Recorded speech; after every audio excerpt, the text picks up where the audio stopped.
그래서 이 가톨릭 세계에서 발칵 뒤집힙니다. 이 신학자 루터가 95개조 반박문을 써붙인 그 이후부터 이 사회는 아주 이제 뜨겁게 루터에 대한 그런 공격이 가톨릭 세계에서 전개가 됩니다. 그래서 이 루터를 이제 탄압하기 위해서 열리는 게 이런 국회가 있어요.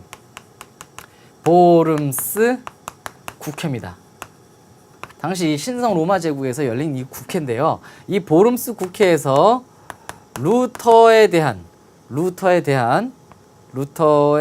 대안이라고 써주죠. 루터에 대한 법적 보호 이런 것들을 안 하기로 합니다. 박탈합니다. 루터를 이제 보호하지 않겠다. 법적으로 이제 적용되는 사람이 아니에요. 이렇게 루터의 법적 보호를 박탈을 하게 되자 루터가 이제 탄압받고 위험하거든요. 그러자 루터를 이제 어떤 사람들이 도와주냐면 제후들이 도와줍니다. 제후들의 루터 보호. 그동안 가톨릭 세계와 대립했었던 제후 세력들이 있습니다. 이 제후들이 루터를 보호해 줍니다. 특히 대표적인 게 이제 작생공이죠. 작생공의 성에서 루터가 이제 머물면서 이 제후들의 보호 속에서 이제 살게 됩니다. 이 루터는 이제 제후들한테 보호받으면서 그 안에서 이제 놀면 뭐예요? 이걸 만드는 거죠. 이제 독일어, 성서, 번역. 그러면 이전에는 성서가 독일어로 없었느냐? 그렇죠. 독일어 성서 없었죠. 성서는 라틴어로만 돼 있었고요. 성직자들이나 볼 수 있었습니다. 일반 국민들은 제대로 보기가 어려웠어요. 제대로 볼 수 없는 게 성서였는데 이제 루터가 성서를 독일어로 씀으로 인해서 사람들이 성직자가 아닌 일반 사람들도 볼 수가 있는 겁니다. 성경에 뭐라고 써 있는지. 옛날에는 성직자들이 자 성경에 이렇게 써 있으니까 여러분들도 이렇게 하십시오. 성경에 이렇게 써 있으니까 이렇게 하세요. 뭐 면법을 사세요. 그럼 다 말 들었는데 이제는 성경을 보고 성직자들이 거짓말을 하는지 안 하는지 확인을 할 수가 있었다라는 거죠.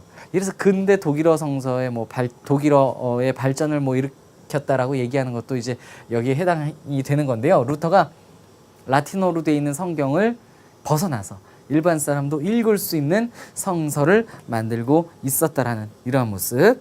자, 그 다음에 루터파와 이때 당시 이제 루터파와 교황 세력, 교황파, 루터를 지지하는 사람과 교황을 지지하는 사람들의 어떤 대립은 점점 이제 심화됩니다. 대립이 심화되고 있었어요. 자, 이러한 모습들. 보름스 국회 이후 루터는 탄압을 받게 되는데 제후들의 보호 속에서 독일어 성서 번역을 하고요. 루터를 지지하는 세력과 교황을 지지하는 세력들의 대립이 점점 심해지고 있었다.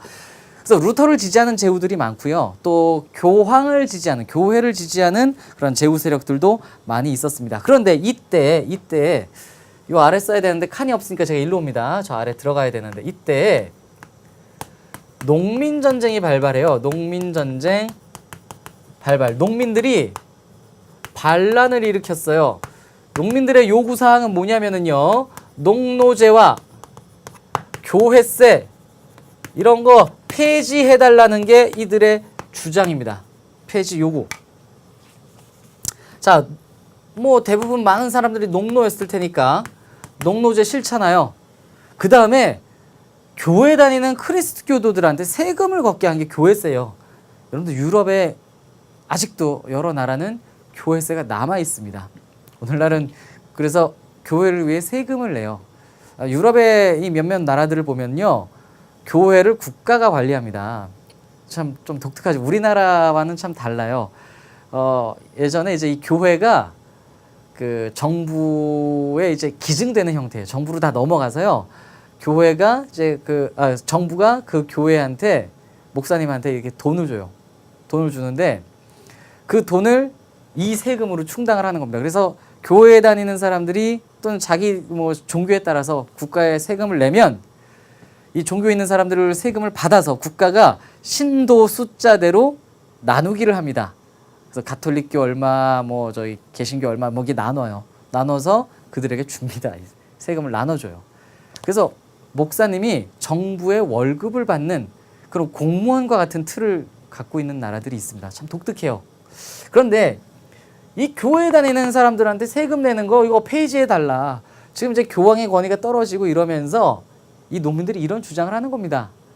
이러한 주장은요, 이렇게 그 교회 세계에 저항하는 이들의 모습은 루터를 지지하는 모습이기도 했습니다. 그래서 이 농민 전쟁을 일으킨 이 사람들이 처음에는 루터를 지지하면서 루터의 종교 개혁과 발맞춰서 이들이 이제 막 활동을 합니다. 처음에 루터를 지지했어요. 그런데 루터의 입장은 어땠냐면요, 이들을 비난합니다. 그래서 루터의 외면. 자, 원래 이 농민 전쟁은 처음에는 루터를 지지했지만 루터가 외면함으로 인해서 다시 이제 루터를 이들도 지지하지 않게 됩니다. 농민 전쟁도 루터 지지를 안 하게 되죠. 처음엔 루터를 지지하면서 일어났는데 루터는 왜 이랬을까요? 교회에 대한 공격은 농민과 루터나 똑같은 입장이었을 겁니다. 근데 뭐가 걸렸을까? 이거 농노제 폐지. 농민들이 농노제 폐지하자라고 하는 이 주장은 누구를 향한 겁니까? 제후들을 향한 거였습니다. 루터는 누구의 보호를 받아요? 제후들의 보호를 받고 있었습니다. 이거 루터가 농민들의 편을 들어주기 어려운 상황인 거예요. 그랬다라는 거죠. 자, 아무튼 이런 일도 있었구나 정도 알아두시면 될 것 같습니다. 결국에는 루터를 지지하는 루터 세력들이 슈말칼덴 동맹이라는 것을 맺고요. 이 슈말칼덴 동맹이 교황 세력과 전쟁을 하는데 그게 슈말칼덴 전쟁입니다. 슈말칼덴 전쟁. 루터파와 교황파가 했던 전쟁이고요. 결국에는 이 전쟁 끝에 아우크스부르크 화의가 열리게